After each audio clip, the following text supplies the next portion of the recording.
Jamison Courtine of Brevard, North Carolina, was a kind-hearted boy who loved baseball, Duke basketball, and lived with boundless joy.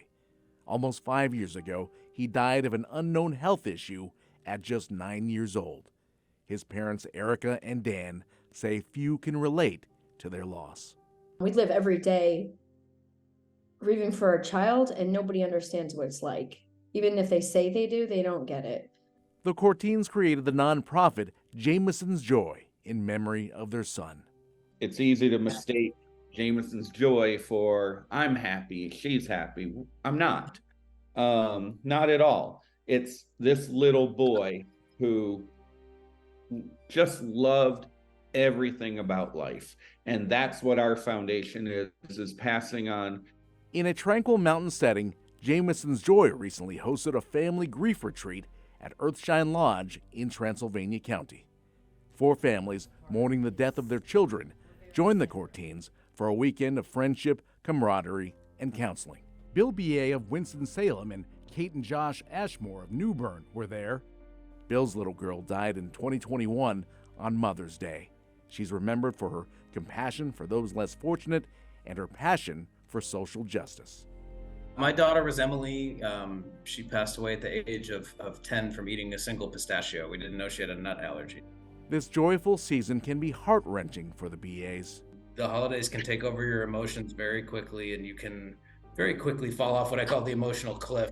Just last year, the Ashmores' 4-year-old son Jamison suffocated in a filing cabinet.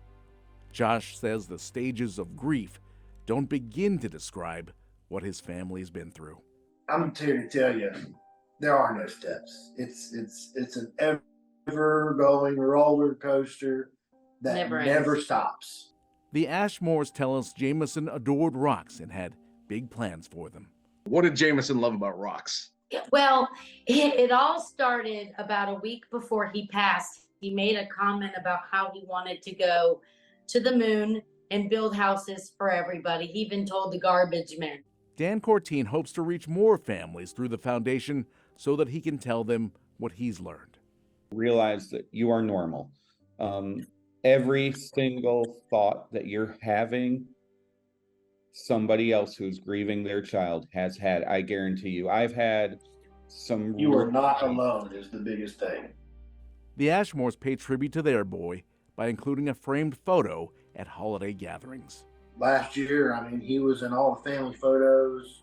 He sits at the table for dinner. At the table, it's just like he's still there. They all face finality differently. No matter what day it is or what, there's always an empty seat at the table. There's always an empty seat in the car that should be filled, and that doesn't change. The Jamison's Joy Grief Retreat brought them together. Any chance to smile means a lot. There's a connection there, and it helps you feel like, okay, I'm not alone in this. We're not off on an island by ourselves. And so that's why, what the Courtines did is so special. Being able to listen to everybody on the way their journeys are and where they are in them was very helpful for me. We're broken. We're looking every day, just like every other grieving person I know. We're looking every day to find that joy that people say will come over time. And after a few days in the North Carolina mountains, 5 families now feel like one. It was just really nice to meet other families that understood what we were going through. In Transylvania County, John Lee, Queen City News.